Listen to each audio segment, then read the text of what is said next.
Le problème, lorsqu'on a joué, comme moi, 10 ans en équipe de France de rugby, c'est que on a une espèce de retenue avant de critiquer, de dire du mal de l'équipe et des joueurs, parce qu'on sait que les joueurs sont les premiers meurtris, les premiers touchés, et qu'ils sont, il est normal, susceptibles. Et donc, il faut rester humble. Ceci dit, il faut bien le dire, le résultat de ce week-end contre l'Italie est catastrophique. C'est la première fois que l'Italie fait match nul en équipe de France, alors qu'elle aurait pu gagner à cause d'un poteau. L'équipe de France aurait pu finalement perdre ses 3 premiers matchs. Décision arbitrale litigieuse en Écosse, un poteau qui nous sauve de la défaite. Les dieux du rugby, contrairement à ce qui s'est passé en Coupe du Monde, sont avec nous.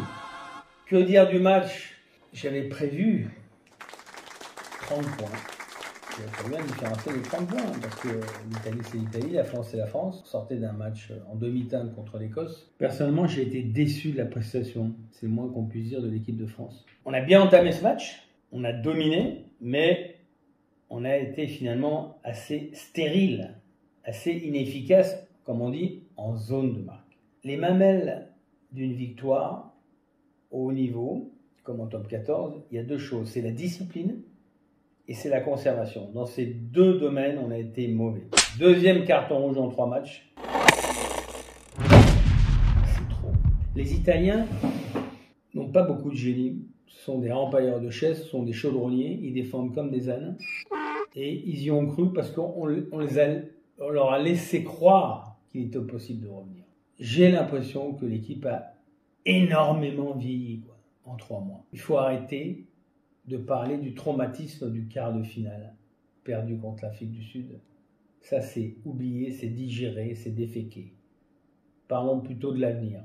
Et même si, je veux dire, même si on gagne au Pays de Galles face à des bambins, une équipe de juniors, on vient le reconnaître, même si on gagne contre l'Angleterre, il faudra penser à une transfusion. Une transfusion lente, peut-être, à dose homéopathique, mais une transfusion. J'aimerais bien que Fabien reconnaisse que ce n'est pas 80% de l'effectif de la récente Coupe du Monde qui ira en Australie dans 4 ans. C'est peut-être moins de 20%. Tellement ça va vite dans ce sport, tellement...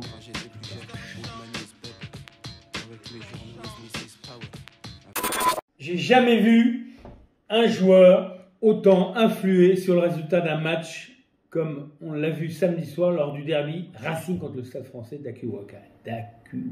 Qui est-ce qui connaissait ce mec? Personne. Terence Hill, personne. Il est rare qu'un homme fasse autant la différence, mais 2 fois, c'est très très rare. Nakutawa récupère le ballon à peu près 5 mètres de l'embut. Il revient en arrière. Il déchire Teder sur les cannes. Il passe sous les poteaux, il passe sous le tunnel. Coup de pied à suivre du gauche, de l'extérieur du pied gauche. Rebond hyper favorable. Réception de la main droite. Et derrière, 60 mètres à faire. Essai. Essai qui fait lever le stade. Oui, j'avais envie de revenir sur cet essai parce qu'on s'en souviendra dans 100 ans. Il arrive dans l'embut. Il s'aplatit, il aplatit, ses copains sont fous, mais fous de joie. Il l'étreigne, il le félicite, il jouit.